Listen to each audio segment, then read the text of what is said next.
guys, this is Tarot with Kittens, Weights, and Tarot, and today I'm bringing you a video on my witchy spiritual path. I've been wanting to make this video for quite some time, but I just didn't know, like, I didn't want to I wanted to make sure that it was all-inclusive, that I wasn't forgetting everything or anything, and I don't know, so I figured I was just going to let it come out, you know, that whatever, I don't know, points in my path need to be said will be said, because I'm trying to put more faith in the universe, as I always have been, but you know, it's a humanly struggle, and I've just been trying to be more open and more out there about who I am, because I've noticed the more honest I am about myself and what I do, and just being me, the more doorways have opened, and so much abundance and prosperity and awesomeness is coming to my life. So this is kind of what that video is about. As you can see, I am in my classroom, but those who have watched my OMG it's happening video know that I'm not going to be a teacher for long. Who knows, I might start my own spiritual school, or, you know, whatever. There are so many other things that, you know, I'm wanting to do, especially that Wally Oracle. But I'm off to track practice right now. And yes, I will be finishing off the school year, but then after that, we'll see where the universe takes me. I am just waiting for practice. Practice is in about 45 minutes, so I figured that's enough time to make a video. And yes, it's really cold outside. For a San Diegan, it is 55 degrees out there. I'm gonna put my beanie on later and my gloves. Let's go back to when I was just a little-in. Before I went to school, before I started school in kindergarten,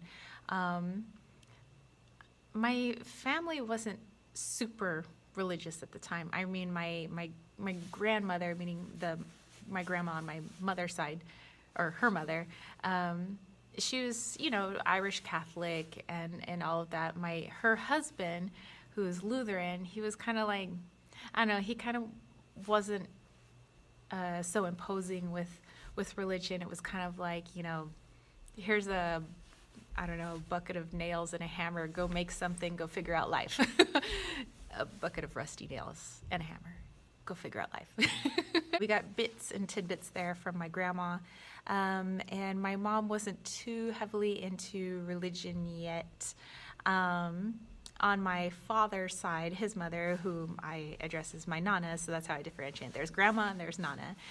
My Nana was very into like the metaphysical and seeing spirits, and she was very matter of fact, and she would just talk about it because she gave no shits about what people thought of her. She was just her, and I know that it was a long struggle for her to just be okay with being her. But yeah, she would talk about my grandfather, her former husband, who was from the Philippines, and she says he would, you know, make all sorts of concoctions in the kitchen, you know, depending on what was ailing somebody. And she says they were Visayan, and some of the Visayans are like considered what would be like a witch doctor, but she says not like the people that try to pull something over, you know, the wool over people's eyes or anything. She goes, it was like they were healers, and she says, and that's what your grandfather was. She goes, he loved making herbs. She says he was like a witch. She goes, like well, not a bruja, but a brujo.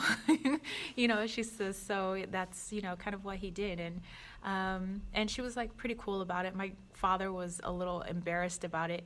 Every now and then my dad would talk about, you know, well, he would see spirit too, but it was kind of like Mr. Macho Man, although he's like cool about it now because he's going to be 78 soon. So I kind of grew up in that environment of like kind of like mysticism, but then there's kind of like a semi-religious aspect, you know. And then when I started kindergarten, my mother wanted me to go to Catholic school, parochial school, so I went to Catholic school for kindergarten and first grade.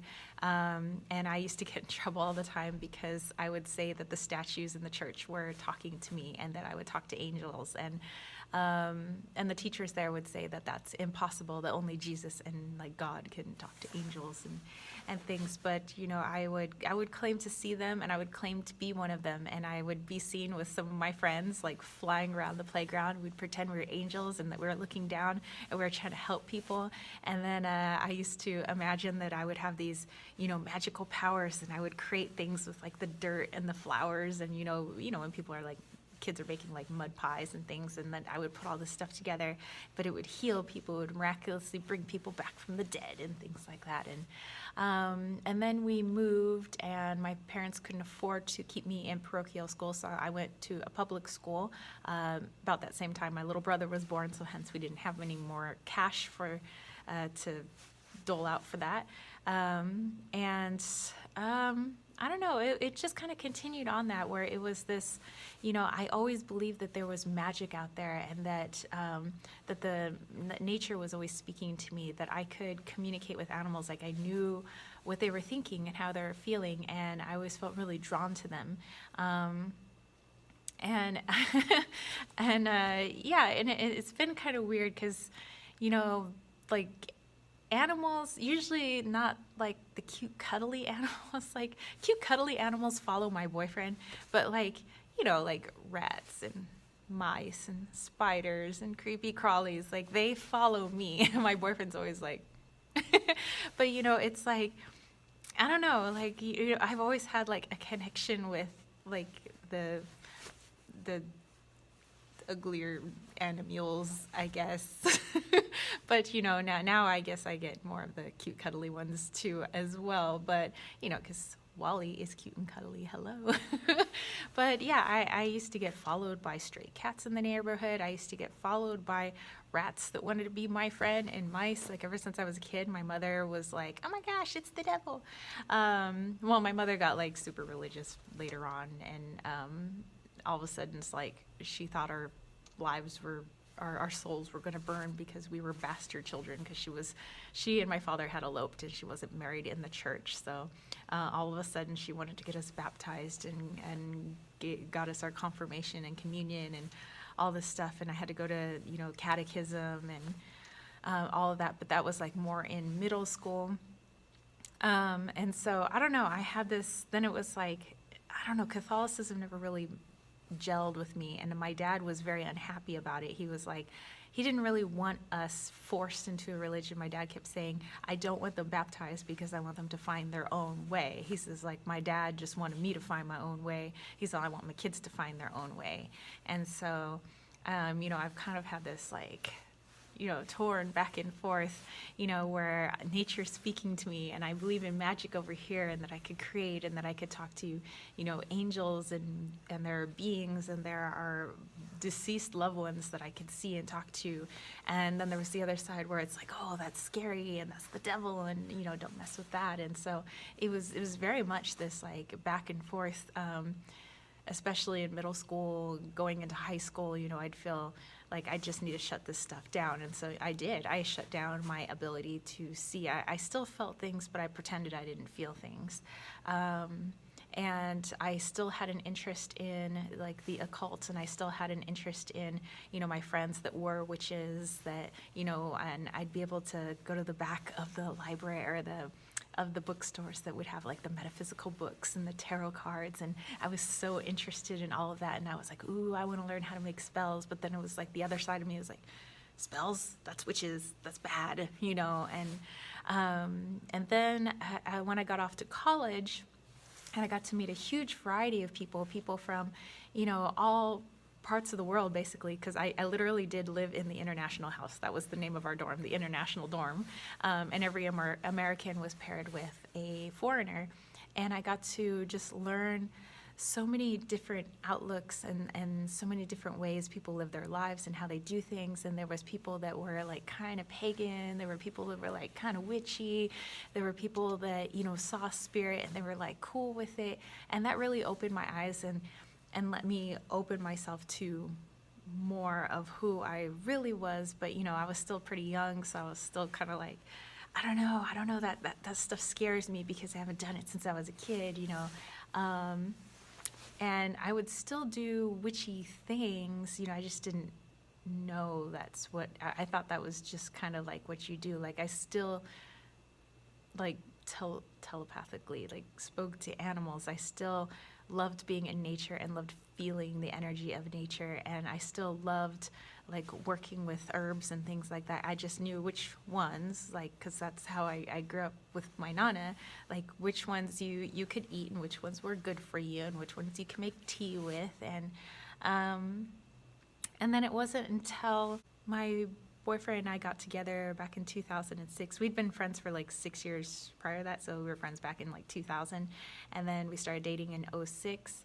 And he really pushed me to be more of myself. You know, I started opening up a little bit more, a little bit more, a little bit more. I started being okay with me because I had a problem with me. It's like because I didn't fit in with everybody else. I always felt like the outsider, and I still am, but now I'm okay with it. Like it's, you know, I'm okay in my own skin now, you know, and not to say I'm not 100% okay, but I'm like getting there. And then right about the time my boyfriend's mother started getting ill about a few years ago, like all of a sudden a light bulb went off, and it's like, I need to immerse myself into this. I've been denying myself something for so long, and I need to jump right into it. I don't know what it is. But then all of a sudden it was like I was getting back into tarot cards and learning to work with my intuition. And then I just let my clairs just open up big time. And it's like this whole world that I had been neglecting had opened up to me, and it just felt right. And then, you know, after she had passed away, months later, I don't know, I've just been on this path to now find myself, now that I'm not scared anymore. I'm not putting blocks anymore. I'm not saying like, oh, I shouldn't do this anymore. Now it's like, I want more. I want more. I want to feed my soul. I want to know who I am. I want to, you know, and now it's like, I know who I am. I just want to reteach myself that stuff, you know. And so now I am, you know, okay telling people, yeah, you know, like I'm a hedge witch, I'm a green witch, I'm eclectic, you know. I'm several things, but you know, I don't go walking around telling everybody like, oh, I'm a witch. You know, it's like, how does that even come up in conversation? That's kind of been my path. It's kind of been this like stumbly, more just trying to be okay with who I am. I think that's what it all boils down to, is just figuring out like who I am without somebody barking in my ear saying, no, this is not okay. You got to do this. This is the right path. This is, you know, who you need to be. And that just never sat right with me. And because it never sat right, I thought that was something wrong with me. And really it was just like, no, that just never resonated with me. And that's okay. There are things that resonate and things that don't resonate. And now I know that, now that I'm older, now that I'm, gosh, in June gonna be 37, kind of figuring all this stuff out now. And have never felt so cool just being myself. Like I've always been very, you know, about my appearance, and you know, and I still am to some degree, like always worried about like what are people thinking about me, and I think that's just because we're human. But for the most part, I don't care anymore. It's like, you know, I might be like, oh, that's what they think about me. Well, I'm not going to change, so you know, and week by week, month by month, year by year, I am just becoming more of who I am. And I'm not the same person I was a month ago or 2 months ago or a year ago. I'm always evolving and always changing. And I think sometimes people get worried. You know, I've seen with some of the people that I follow on YouTube and Instagram, where they talked about, you know, they started adding like some different elements to their witchy path, or you know, they started doing things a different way, and that like kind of scared people. They're like, whoa, are you shaking things up, you know? And it's like, we're just human beings. We're just evolving, and I'm so okay with this evolution now. In fact, it is like so awesome. I love to be able to find out like, what else can I do? What else have I been holding back? What else, you know? And then from this, you know, stems more happiness. I'm more happy than I've ever been. And like, I just told you guys at the beginning of this video that this is like, I'm not going to be teaching for much longer. You know, it's just going to be full-time tarot reading, energy healings, you know, working my Etsy shop, trying to create, this Wally Oracle and workshops and seminars and, eventually work on that backyard, because I have been wanting to do this mind, body, spirit, like retreat thing at my house since we got the house, and it was like a flash in my mind. I was like, whoa, where'd that come from? Well, now I know. But as scary as all that sounds, being on my own, it's like I am so happy. I'm so okay with it. And I'm just like really happy. I'm like, I get to help all these people now because I'm not afraid anymore. And that's pretty awesome. So that's been kind of my little roundabout wayward path. And so I just thought I would share that with you guys, while I had some time to kill and some time to be in this nice quiet classroom before track practice. And so let me know if you guys have any questions about, my path. And I hope that made sense. It was very rambly and very all over the place, but I just kind of was like, hey, whatever needs to come out will come out, and somebody's gonna get something from this. So if you guys dug this video, don't forget to give it a thumbs up. Don't forget to click subscribe. And if you aren't already part of the KWT tribe, go on over to patreon.com/kittensweightsandtarot so we can create something awesome together. And that's it for me, spiritual homies. I really hope you dug this video. And that's it for me. Peace, love, and chicken grease. Peace out.